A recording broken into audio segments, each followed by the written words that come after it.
भजन लाल जी ने जो कार्य करे हैं 3 महीने में, एक तो लॉ एंड ऑर्डर जो है वो बहुत अच्छा करा है। बीजेपी के जो प्रत्याशी होंगे मैं उनके लिए डोर टू डोर जाऊंगी, प्रचार करूंगी।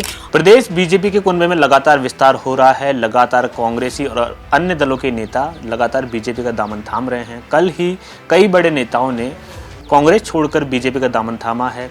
इनमें थे रीमा अग्रवाल जी, जो प्रदेश कांग्रेस महासचिव रह चुकी है। इनसे बात करते हैं आखिर क्यों कांग्रेस का दामन छोड़कर बीजेपी का दामन थामा। रीमा जी, जिस तरीके से कल आपने बीजेपी का दामन थामा है, क्या कुछ आपको लगा कि बीजेपी किस स्तर पर कार्य कर रही है जिससे आप प्रभावित हुई?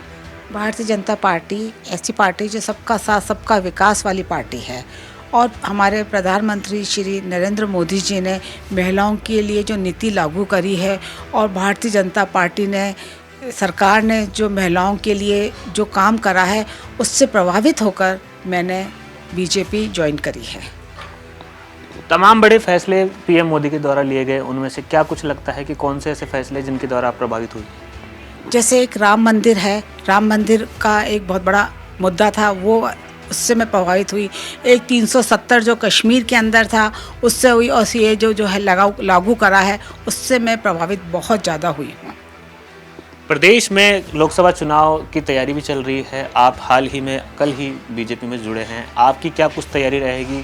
जो टारगेट बीजेपी लेकर चल रही है 25 की 25 सीटें जीतने का, आपको क्या कुछ लगता है कि आप भी बीजेपी के सदस्य के तौर पर आ चुकी हैं, तो क्या लगता है कि बीजेपी 25 की 25 सीटें जीत पाएगी राजस्थान में? राजस्थान में बीजेपी 25 के 25 ही सीटें लेकर आएगी, और मैं एक कार्यकर्ता के रूप में पूरी कड़ी मेहनत करूंगी, और मैं यही कोशिश करूंगी कि पूरी की 25 के 25 बीजेपी की सीटें आए। प्रदेश में भजन लाल सरकार है, उनके लगभग 3 महीने का समय निकल चुका है। आपको क्या लगा कि भजन लाल सरकार के जो कार्यकाल है 3 महीने के, उसमें कौन से ऐसे अहम फैसले लिए गए जिसके चलते भी आप प्रभावित हुए और बीजेपी का दामन थामा? भजन लाल जी ने जो कार्य करे हैं 3 महीने में, एक तो लॉ एंड ऑर्डर जो है वो बहुत अच्छा करा है, और एक जो ये जो बच्चों का जो चल रहा है उसके लिए जो वो कार्रवाई कर रहे हैं, उसके से भी मैं बहुत प्रभावित हुई हूँ। भजन लाल सरकार के कार्य से प्रभावित हैं, पीएम मोदी के कार्य से प्रभावित हैं।